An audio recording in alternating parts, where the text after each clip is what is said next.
Once we have learned that the multiverse existed, it was only a matter of time before we located the SCP Foundations in every existing dimension.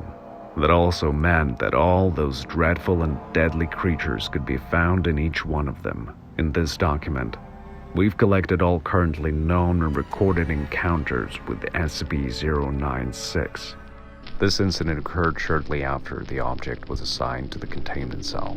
Thousands of scientists study hundreds of objects every day. Most of them have specialized training, but in no case should they ever forget about the safety regulations when working with objects of the Euclid class and above. At the end of her shift, Dr. Cotter took sensitive materials on SCP-096 for a thorough examination at home. These materials were not allowed to be taken outside the premises of the Foundation. Distracted by the malfunctioning TV, Doctor saw something that led to a terrifying chain of events. She attempted to escape, but it was impossible. The creature learned that it had been seen. Dr. Cotter will be further referred to as the object SCP-0961. The creature had reached SCP-0961 at record speed, even though its initial location was at considerable distance from the latter. The dying scream of SCP-0961 was heard by the neighbors. Unfortunately, their ignorance also led to tragic consequences. While the husband, now SCP-0962, was looking out the window, seeing how Mobile Task Force Alpha 1 was disposing of the remains of SCP-0961, his then wife, now SCP-0963, saw the object, SCP-096. The inevitable followed.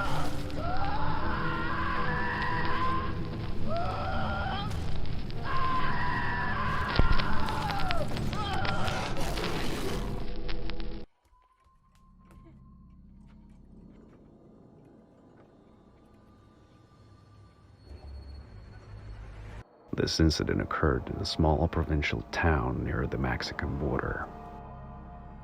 A local resident repeatedly talked to the police, but no one believed his words. After all, the man claimed that a creature had settled in his house which he had never seen directly, but his presence he constantly felt. Later, upon reviewing the recordings made by the victim himself, the Foundation leadership unanimously agreed that it was SCP-096. This case was interesting primarily because SCP-096 did not show any signs of aggression towards the owner of the house, only observed him and did not attempt to make contact.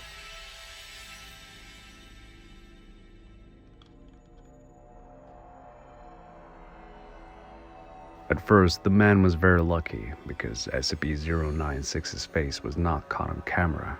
Otherwise, the consequences could have been completely different. But that was only the beginning.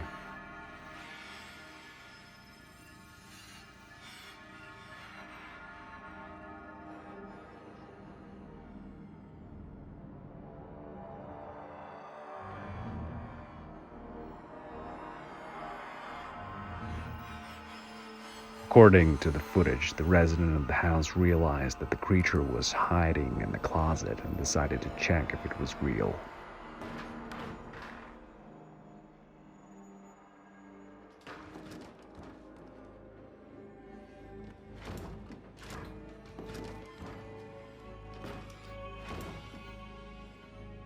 Obviously, this was a mistake. Had the man known about the SCP Foundation's existence, he would have certainly contacted us and possibly survived, but everything happened differently.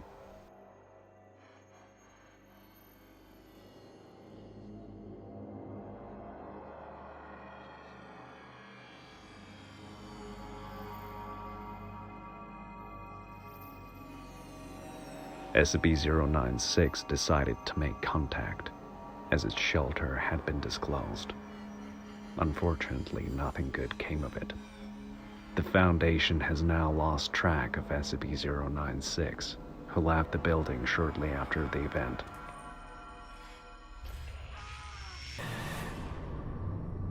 The officers of the Foundation have intercepted the case file from the police department of the town of Brightfalls, where a series of dead bodies were found in the forest. One night, the police department received a call from a town resident saying she felt some kind of presence near the house. The police officer arrived at the scene, but the agents of the Foundation were already following the events, because only they knew who was really behind the murders in the forest. The police officer agreed to stay and watch the house for a while, but when the time was up, he heard something everyone should stay away from as far as possible. The officer saw another body in the woods, and the one who left it there was very close. The officer tried to return to the station as quickly as possible, but the thing he saw did not allow that. No one has yet managed to survive an encounter with SCP-096.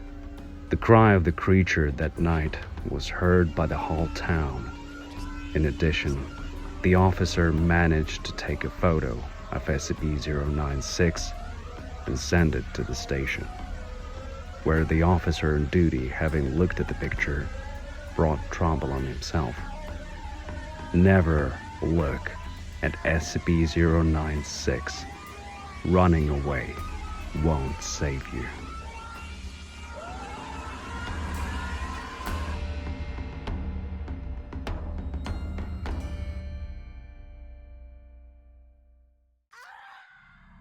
The car crashed late at night.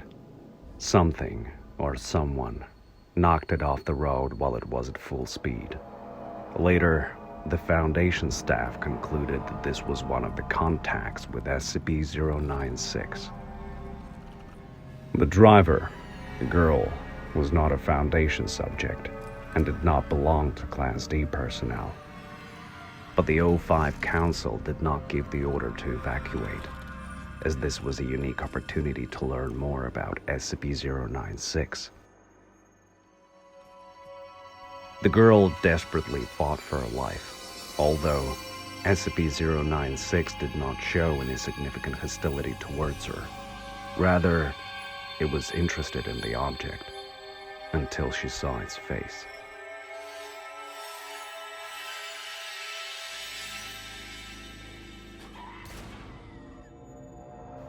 SCP-096 became much more aggressive, but the bullets from the revolver did some damage to 096, and it retreated. Another discovery of this unplanned experiment was that SCP-096 was found to be sensitive to light.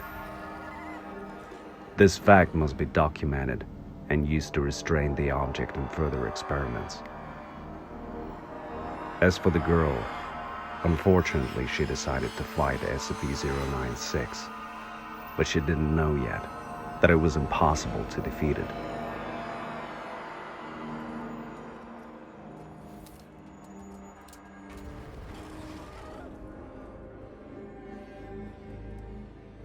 This record is recommended for review by all personnel who come into direct contact with the object or engage in its study.